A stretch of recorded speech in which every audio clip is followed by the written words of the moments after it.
A palavra êxodo vem do grego, porque a Bíblia foi traduzida para o grego no 4º século a.C. Então, exodos, rodós é caminho, rodoviária, roda, rodovia. Saído de.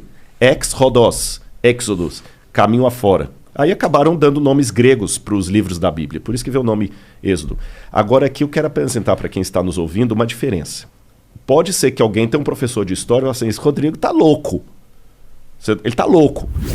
Mas só que tem uma diferença. Eu tenho muitos nomes da academia que concordam com o que eu estou falando. Da historicidade. Por que ele ia achar que você tá louco? Eles são necessariamente crente? São. Muitos. Por que eu estou colocando isso? Por que o Ron Wyatt não merece o mesmo... Porque você não tem nenhum acadêmico com doutorado, que dá aula, que faz pesquisa, que fala, o Ron Wyatt está correto. Mas você tem muitos acadêmicos que falam que o que eu estou falando está correto. Está cheio de nota de rodapé. Eles produziram coisas que a ciência acredita e que comprovam certas teses. Ou comprovam, ou que ajudam, evidenciam. Exatamente. Então, assim, eu tenho muitas notas de rodapé nos livros que eu uso. Sim. Você está entendendo? Na Universidade Hebraica, professores, trabalhos sérios. A Universidade Hebraica, onde eu fiz o curso lá, desse tamanhozinho, saíram vários prêmios Nobel dali. Agora, o que eu estou colocando aqui para vocês é o seguinte... Muita gente talvez está surpreso com as minhas declarações, não é porque elas são anticientíficas. É porque, infelizmente, a academia é tão dominada pelo... Eu sei que eles odeiam quando se fala isso, mas existe um ateísmo metodológico que quando alguém apresenta evidência de Deus, parece que o cara está sendo terraplanista. E não é bem por aí. No caso, eles não apresentam... Isso não é nem evidência de Deus, de certa forma. É a evidência que a Bíblia... conta passagens que realmente aconteceram. Mas só que aí tem uma coisa importante. Aí eu tenho que pular para a teologia para responder isso. Não existe a arqueologia do Bhagavad Gita. Bhagavad Gita é o livro sagrado dos hindus. Não existe? Não.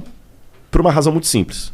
Eu dei o exemplo do Bhagavad Gita, mas eu podia falar do livro dos Vedas, eu podia falar do Tao Te Ching, do taoísmo, do Zen da Avesta, do zoroastrismo, podia falar até do Alcorão. Esses livros... de uma maneira geral, eles não se preocupam com a historicidade do fato. O Bhagavad Gita, por exemplo, ele conta a história de Arjuna e Krishna numa batalha. Só que se você chegar para um hindu e falar o seguinte, mas e se o Krishna for uma lenda? Não muda nada a minha vida. Só que a Bíblia, ela tem uma audácia. Uma audácia literária diferente. A Bíblia coloca tudo ou nada. Quando você lê os autores bíblicos, fala o seguinte, se o que a gente falou é mentira, então esquece. Mas se o que a gente falou existiu de verdade, então a teologia também é verdadeira. A teologia bíblica, diferente da teologia desses livros que eu falei, ela precisa da história para se fundamentar. É como se o Deus da Bíblia falasse assim, olha, a prova que eu dou de que o que eu estou falando existe é que a história que eu estou contando nesse livro aconteceu e ela registra os meus atos na história do povo de Israel. Entendeu? Então, quando eu descubro que realmente houve um êxodo, então o livro ele é historicamente válido. Se ele é historicamente válido, a teologia que se assenta nessa história também o será. Não tem um pulo aí? Porque, se a gente comprova que uma parte do livro está certo, a gente não necessariamente consegue extrapolar que ele inteiro está certo. Eu posso escrever agora um livro para você, colocar, sei lá, hoje fez frio não sei que dia é hoje, mas hoje fez frio pra caralho. E aí numa página seguinte fala, ontem... E a página tava falsa. Hã? Uma página tá verdadeira, outra tá falsa. Exato, eu posso fazer isso. Então, a gente conseguiu descobrir que tem uma parte da Bíblia que realmente aconteceu, tá lá. Mas isso não prova realmente que tudo que aconteceu, que tudo que tá na Bíblia aconteceu exatamente como tá na Bíblia. Não, isso concordo. Do ponto de vista histórico, nem da Bíblia, nem para nenhum livro. Sim. Isso para qualquer coisa. Eu não, por exemplo, a Ilíada de Homero. Haile Schirman descobriu que existiu Troia. Até a descoberta de Troia, todo mundo achava que tudo era um mito. Haile Schirman descobriu Troia. Mas ele não provou que a Ilíada aconteceu. Então, eu concordo com você. Aliás, se eu não fosse crente, teísta, eu dificilmente seria ateu, eu seria mais agnóstico. Sei lá o que das existe. Opções, das opções filosóficas, o agnosticismo, não radical. Né? Porque se o agnóstico radical diz que você não pode ter certeza de nada, o outro pergunta, e do que você está falando, eu posso ter certeza? Quer dizer, se eu não posso ter certeza de nada, como é que eu posso ter certeza que não posso ter certeza de nada? Né? Então, acaba sendo um tiro. Sim. Ele é um argumento em círculo, há de círculos, né? Mas Tudo é relativo. Tudo é infinito. relativo. Mas o que eu digo?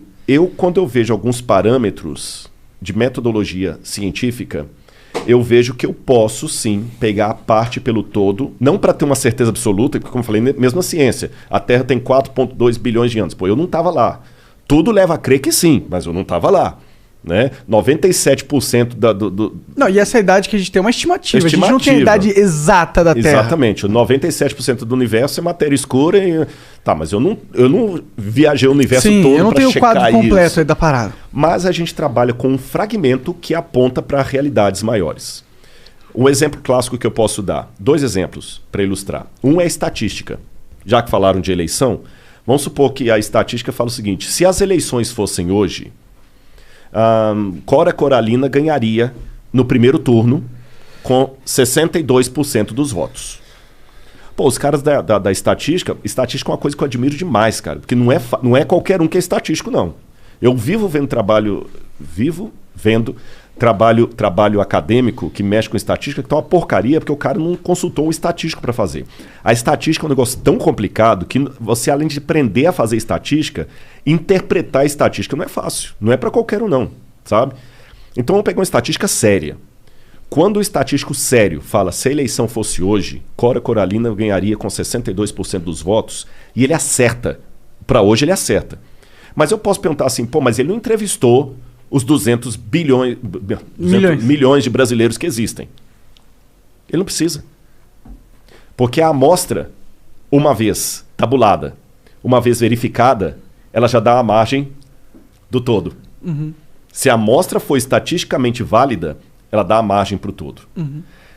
O mesmo princípio eu aplico para a ciência de um modo geral. A medicina não descobriu a cura do câncer. A medicina não descobriu a cura do câncer. Tem muita coisa do câncer que não descobriu e que os médicos podem estar falando uma asneira tremenda.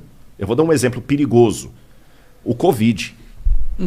Se você conversar com os especialistas mesmo, eles falam assim, é uma incógnita. Ah, mas a vacina vai dar... Não sabemos. Mas isso aqui, a máscara, não sabemos. Mas por que eu tomei vacina e por que eu estou usando os protocolos médicos? Eu não tenho o quadro geral do Covid. Mas o pouco que a medicina já fez até agora já me dá indícios tabulados, estatísticos, que na incerteza que eu existo, o modo mais confiável, que tem menos erro, é ouvir os especialistas, o médico. Uhum. Então, desses 2 exemplos da estatística com a eleição e também da medicina, para jogar o mesmo critério com a Bíblia. Eu não tenho uma pedra que conte cada história da Bíblia. Mas o modo aleatório, como as evidências estão surgindo vez após vez, de maneira